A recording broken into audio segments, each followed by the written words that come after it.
वज़ीर-ए-आज़म नरेंद्र मोदी ने मुल्क में 44 मकामात पर रोजगार मेलों में वर्चुअल तौर पर 70,000 से ज्यादा तकर्रुरनामे किए तकसीम।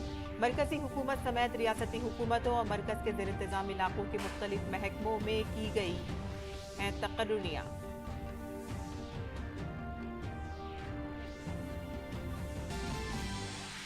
वज़ीर-ए-आज़म ने G20 वुज़राए तवानाई के इजलास से किया खिताब। कहा कि सबके लिए शमूलियत पर मबनी मुस्तहकम, आदिलाना और पायदार तवानाई की सिमत में काम करने की है कोशिश। भारत ने अपने मुकर्रर वक्त से 9 साल पहले गैर फॉसिल नस्ब बिजली की सलाहियत का हदफ किया हासिल। बीजेपी ने राजस्थान में खवातीन को हिरासा किए जाने से मुतालिक मामले पर कांग्रेस की गहलोत हुकूमत को बनाया हदफ तनकीद। मरकजी वजीर अनुराग सिंह ठाकुर ने कहा, खवातीन के खिलाफ जराइम में राजस्थान है पहले नंबर पर। अशोक गहलोत ने सवाल उठाने पर अपने ही वजीर को किया बरतरफ। कहा कि मगरबी बंगाल पंचायत इंतखाबात में खवातीन पर हुए मजालिम पर अपोजिशन बना रहा है खामोश तमाशाई। भारत के ज़र्रे मुबादला के ज़खायर 600 अरब डॉलर से तजावुज़। 15 माह में बुलंद तरीन सतह पर किया गया रिकॉर्ड। मुसलसल तीसरे हफ्ते देखा गया इजाफा। और महकमा मौसमियात ने आइंदा 2 दिनों तक कोंकण, वस्ती महाराष्ट्र और गुजरात में शदीद बारिश की पेशन गोई की। रायगढ़ में लैंडस्लाइडिंग के बाद एनडीआरएफ की इमदादी मुहिम जारी। महकमा मौसमियात ने पालघर के लिए रेड अलर्ट, जबकि मुंबई, ठाणे, रायगढ़ और रत्नागिरी के लिए जारी किया ऑरेंज अलर्ट।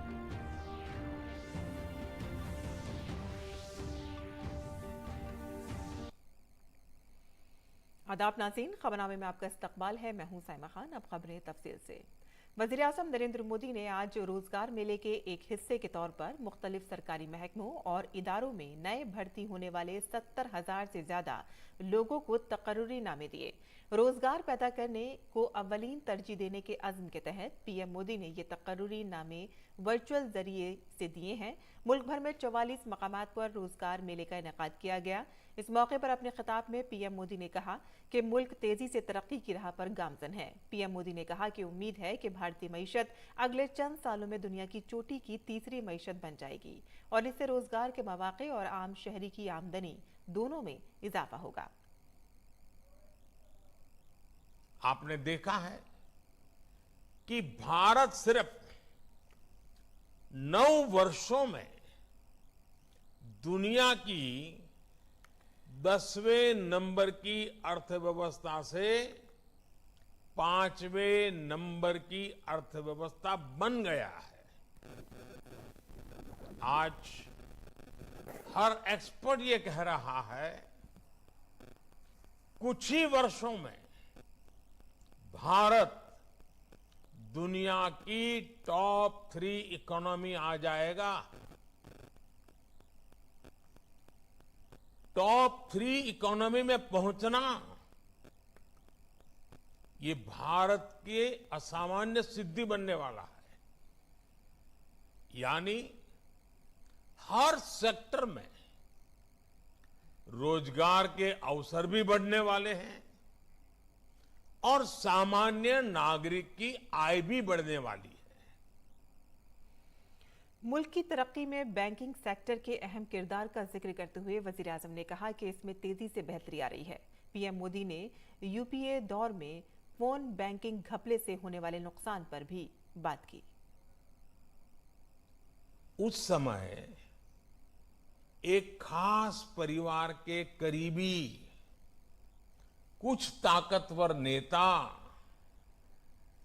बैंकों को फोन करके अपने चहेतों को हजारों करोड़ रुपए का लोन दिलवाया करते थे। ये लोन कभी चुकाया नहीं जाता था और कागजी कार्रवाई होती थी। एक लोन को चुकाने के लिए फिर बैंक से फोन करके दूसरा लोन चुकाने के लिए फिर तीसरा लोन दिलवाना। ये फोन बैंकिंग घोटाला पहले की सरकार के, पिछली सरकार के सबसे बड़े घोटालों में एक था। पहले की सरकार के इस घोटाले की वजह से देश की बैंकिंग व्यवस्था की कमर टूट गई थी। वज़ीर-ए-आज़म मोदी ने बैंकिंग सेक्टर को बेहतर बनाने के लिए उनकी हुकूमत की तरफ से किए जाने वाले कामों का जिक्र किया। पीएम मोदी ने कहा कि बैंकिंग सेक्टर अवामी बहबूद के लिए हुकूमत की तरफ से की जाने वाली कोशिशों को आगे बढ़ाने में अहम किरदार अदा कर रहे हैं। जिन सरकारी बैंकों की चर्चा हजारों करोड़ के नुकसान के लिए होती थी, एनपीए के लिए होती थी, आज उन बैंकों की चर्चा रिकॉर्ड प्रॉफिट के लिए हो रही है। साथियों, भारत का मजबूत बैंकिंग सिस्टम और बैंक के प्रत्येक कर्मचारी, उनका काम पिछले 9 साल में सरकार के विजन के अनुकूल जो उन्होंने काम किया है, वो हम सभी के लिए गर्व का विषय है। वज़ीर-ए-आज़म मोदी ने नीति आयोग की रिपोर्ट का हवाला दिया, जिसमें बताया गया है कि पिछले कुछ सालों में 13.5 करोड़ लोग खित्ता-ए-इफ्लास से ऊपर आए हैं। वज़ीर-ए-आज़म ने कहा कि इसमें सरकारी मुलाजमीन की मेहनत और लगन शामिल है। वज़ीर-ए-आज़म ने कहा कि अगर ऐसी कोशिशें की जाएं तो मुल्क से गुर्बत का मुकम्मल खात्मा किया जा सकता है।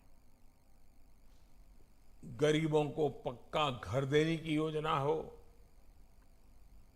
गरीबों के लिए शौचालय बनाने की योजना हो, गरीबों के घर में बिजली कनेक्शन देने की योजना हो, ऐसी अनेकों योजनाओं को हमारे सरकारी कर्मचारी ही गांव-गांव, घर-घर, जन सामान्य तक लेकर गए। जब ये योजनाएं गरीब तक पहुंची तो गरीबों का मनोबल भी बहुत बढ़ा, विश्वास पैदा हुआ।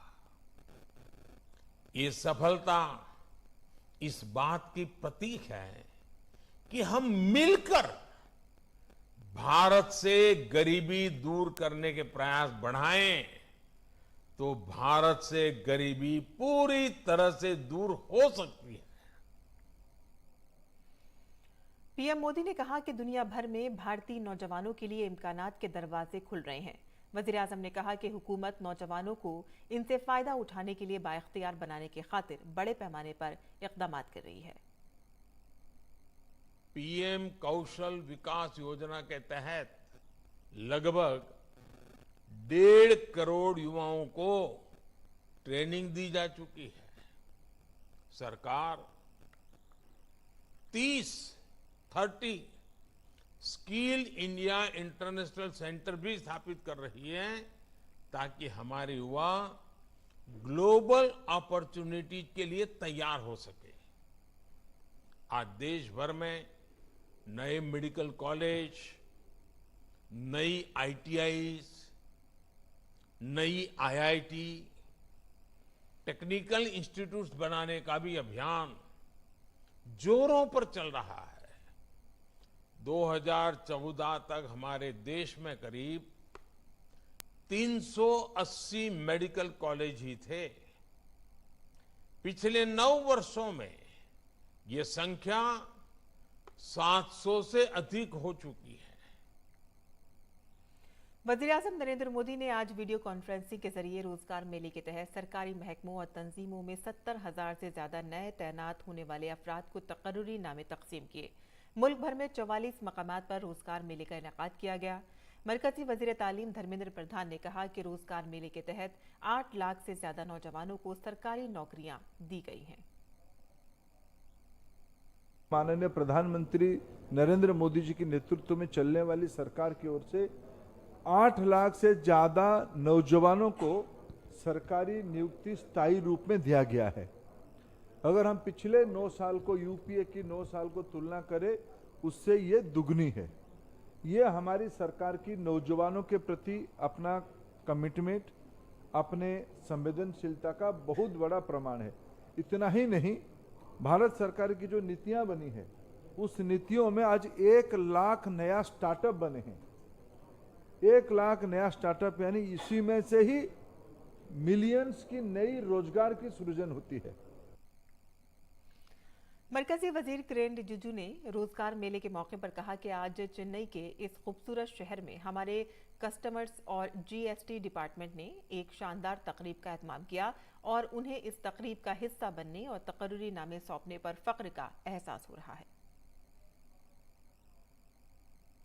To the appointees in the various departments under Government of India, and this Rozgar Mela is part of the promise made by Honorable Prime Minister Narendra Modi ji to create 10 lakh jobs, Government of India, and to appoint the deserving people in their respective positions.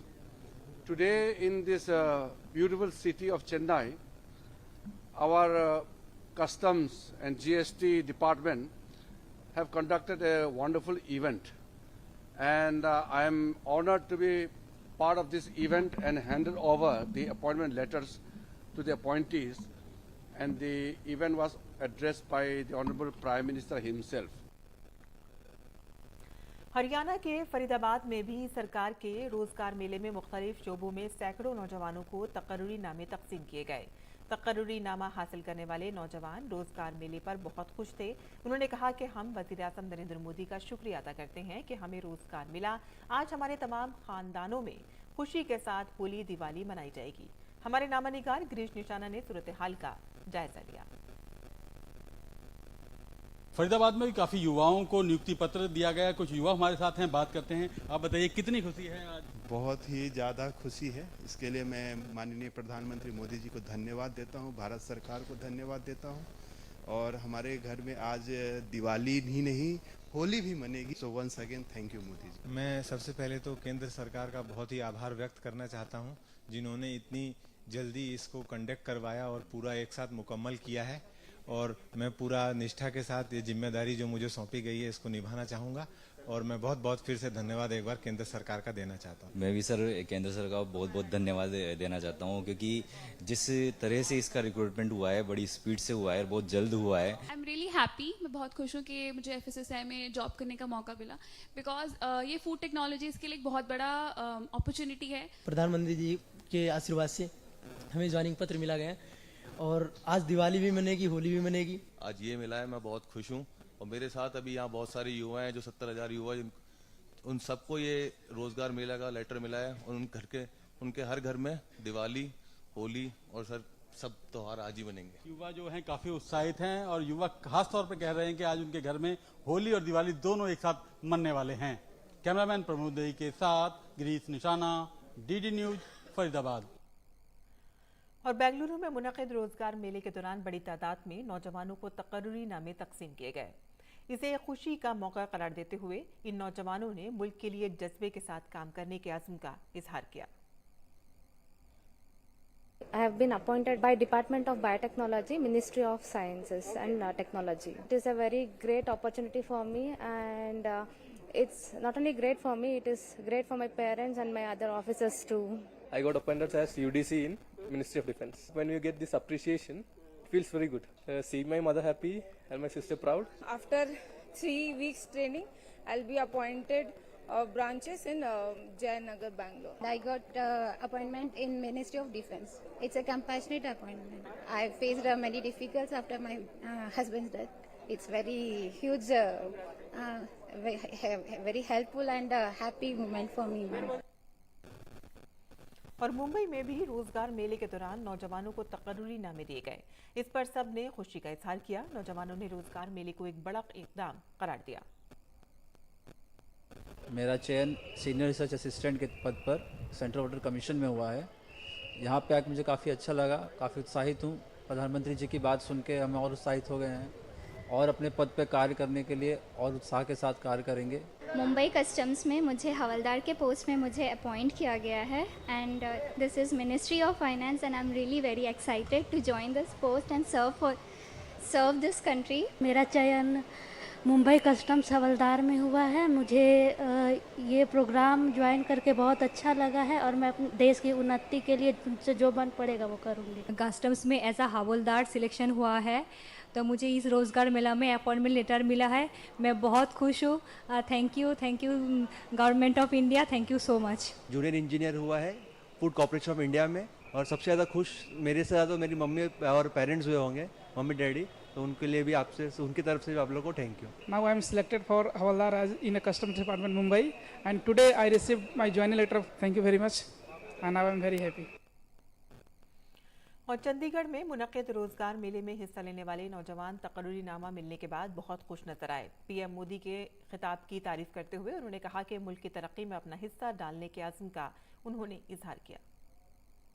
मैं as probationary officer scale 1 State Bank of India में recruit हुई हूँ। कि as bankers बहुत important role play करते हैं as per our prime minister Narendra Modi, और मेरा भी यही रहेगा कि मैं भी अपने काम को पूरी ऑनेस्टी से, पूरी इंटीग्रिटी के साथ और अपने सारे रोल्स और रिस्पॉन्सिबिलिटीज़ बहुत अच्छे से डिस्चार्ज करूँ। रोजगार मेले के तहत मुझे एक अपॉइंटमेंट मिला है स्टेट बैंक ऑफ इंडिया में एज प्रोबेशनरी ऑफिसर, और मैं माननीय प्रधानमंत्री जी का बहुत ही धन्यवाद करती हूँ कि उन्होंने मुझे ये मौका प्रदान किया और मुझे प्रेरित किया है कि मैं 2047 तक की जो हमारा एक मोटिव है कि हमें विश्व गुरु बनना है, उसमें मेरा योगदान रहेगा। मेरा selection state Bank of India में प्रोबेशनरी ऑफिसर के तौर पर हुआ है, और आज माननीय प्रधानमंत्री जी ने हमें स्पीच दी है जिसमें उन्होंने बताया है कि हमारा टारगेट है ग्लोबल लीडर बनना 2047 तक।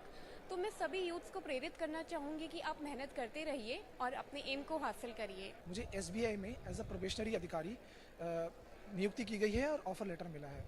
इस बात के लिए मैं माननीय प्रधानमंत्री श्री नरेंद्र मोदी जी का तहे दिल से शुक्रिया अदा करना चाहता हूं, जो उन्होंने ये कदम उठाया है 10 लाख लोगों को नौकरियां देने का, जिसके तहत ये 7वां रोजगार मेला आयोजित किया गया है, जिसमें 70,000 लोगों को नौकरियां मिली हैं और आगे भी ये मेले होते रहेंगे जिसमें और लोगों को नौकरियां मिलती रहेंगी। इससे युवाओं में प्रेरणा बढ़ेगी, उनमें सरकारी नौकरी ज्वाइन करने का इच्छा बढ़ेगा और देश के विकास में सहयोग करने में उनको प्रेरणा मिलेगी। ये जो अपॉइंटमेंट्स है, इसके साथ जो ऑनरेबल प्राइम मिनिस्टर का जो स्पीच है, ये हमें बहुत मोटिवेट करता है। उनकी गाइडेंस है, उनकी एक एक बात हमारे दिल को छू जाती है, और जो उनका गाइडेंस रहता है इससे हमें आगे का जो पाथ है उसे कैसे लीड करना है, इसका हमें गाइडेंस मिलता है। हम समझ सकते हैं कि इस तरह से हमें चलना है और देश के लिए किस तरह से काम करना है, इसके लिए भी बहुत बड़ा मोटिवेशन मिलता है उनके इस तरह के हमारे साथ डायरेक्ट इंटरेक्शन की वजह से। आगे बढ़ते हैं, जहां गोवा में तवानाई पर G20 मीटिंग का आज आखिरी दिन है। 14वीं क्लीन एनर्जी वजारती और 8वीं मिशन इनोवेशन मीटिंग के साथ ही आज तवानाई की मुंतकली पर वजारती मीटिंग हो रही है। वज़ीर-ए-आज़म नरेंद्र मोदी ने वीडियो पैगाम के जरिए तवानाई की मुंतकली पर वजारती मीटिंग से खिताब किया। वज़ीर-ए-आज़म ने कहा कि मुस्तकबिल के इस्तेहकाम और तरक्की की कोई भी बात तवानाई के बगैर मुमकिन नहीं। No talk about the future, sustainability or growth and development can be complete without energy. It impacts development at all levels, from individuals to nations. Friends, given our different realities, our pathways for energy transition are different. However, I firmly believe that our goals are the same. India is making great efforts in green growth and energy transition. अपने खिताब में वज़ीर-ए-आज़म नरेंद्र मोदी ने कहा कि भारत सब्ज तरक्की और तवानाई की मुंतकली के लिए बड़ी कोशिशें कर रहा है। भारत दुनिया का सबसे ज़्यादा आबादी वाला मुल्क और सबसे तेज़ी से तरक्की करने वाली बड़ी मईशत है। इसके बावजूद हम आबो हवा के तय अपनी अहद बस्तगी पर मजबूती से आगे बढ़ रहे हैं। भारत ने मौसमियाती कार्रवाई में क़यादत का मुजाहिरा किया। हमने 9 साल पहले ही अपना गैर फॉसिल नस्ब शुदा बिजली की सलाहियत का हदफ हासिल कर लिया है। अब हमने एक आला हदफ मुकर्रर किया है। हम 2030 तक 50% गैर फॉसिल नस्ब शुदा सलाहियत हासिल करने का इरादा रखते हैं। भारत शमसी और बादी तवानाई में भी आलमी रहनुमाओं में से एक है। India has shown leadership in climate action. We achieved our non-fossil installed electric capacity target 9 years in advance. We have now set a higher target. We plan to achieve 50% non-fossil installed capacity by 2030. India is also among the global leaders in solar and wind power. और एक video पैगाम के जरिए G20 के मंदोबीन से खिताब करते हुए वज़ीर-ए-आज़म मोदी ने कहा कि मैं आप सबको ग्रीन ग्रिड पहल में शामिल होने की दावत देता हूं। अपने इर्द गिर्द का ख्याल रखना फितरी हो सकता है, ये सकाफती भी हो सकता है, लेकिन भारत में ये हमारे रिवायती इल्म का हिस्सा है और यहीं से मिशन लाइफ को ताकत मिलती है। माहौलियात के लिए तर्ज जिंदगी हम में से हर एक को आबो हवा चैंपियन बनाएगा और इस बात से कोई फर्क नहीं पड़ता है कि हम अपने ख्यालात और आमाल को ऐसे बदलते हैं। हमें हमेशा अपनी ज़िंदगी को महफूज रखने, अपने ख़ानदान के मफादात की हिफाजत और एक सरसब्ज मुस्तक़बिल की तरफ बढ़ने में मदद करनी चाहिए। Realizing the vision of interconnected green grids can be transforming. It will enable all of us to meet our climate goals, stimulate green investment, and create millions of green jobs. I invite you all to join the Green Grids initiative, One Sun, One World, One Grid of the International Solar Alliance. और आगे बढ़ते हैं, जहां वाराणसी की एक अदालत के हुक्म पर ज्ञान वापी से मुतालिक राज से पर्दा उठाया जाएगा। जुमे को वाराणसी की एक अदालत ने archaeological survey of India ASI को मां श्रृंगार गौरी से मुतालिक असल मामले में ज्ञान वापी के बंद किए गए वजूखाने को छोड़कर बैरिकेडेड इलाके का रडार सर्वे करने का हुक्म दिया है। इस मामले में ASI को 4 अगस्त तक रिपोर्ट दाखिल करने को कहा गया है।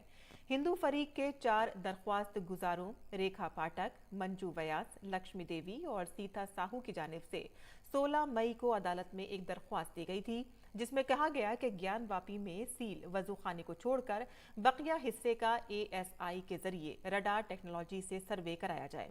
19 मई को अंजुमन इंतजामिया मसाजिद कमेटी ने इस पर एतराज किया था, जिसकी समाअत 14 जुलाई को मुकम्मल हो गई थी। और ज्ञान वापी अहाते से मुतालिक केस में अदालत के फैसले का तारीख और आसार कदीमा से वाबस्ता लोगों ने खैर मकदम किया है। अदालत के इस हुक्म के बाद कई पुराणिक हक़ाइक़ सामने आएंगे, जिससे भारतीय तारीख की परतें खुलेंगी। आर्कियोलॉजिकल सर्वे ऑफ इंडिया को यह दायित्व सौंपा है और ये मुझे लगता है कि यह दायित्व श्री राम मंदिर के बाद एक महत्वपूर्ण कार्य ASI को मिला है और ASI निश्चित रूप से दायित्व का निर्वहन करेगी। ASI में जो भी वर्तमान में काम हो रहे हैं बिल्कुल जो है प्रामाणिकता के आधार पर हो रहे हैं और साइंटिफिक मेथोडोलॉजी को यूज करके किया जा रहा है। और मरकजी वजीर और बीजेपी लीडर अनुराग सिंह ठाकुर ने कहा कि मुल्क की किसी भी रियासत में खवातीन पर मज़ालिम होते हैं तो इस पर सियासत करने के बजाय हमें इस पर सख्त कार्रवाई करनी चाहिए। उन्होंने कहा कि बिहार में अमन व अमान की सूरत हाल अबतर है, फिर भी बिहार में बहार है।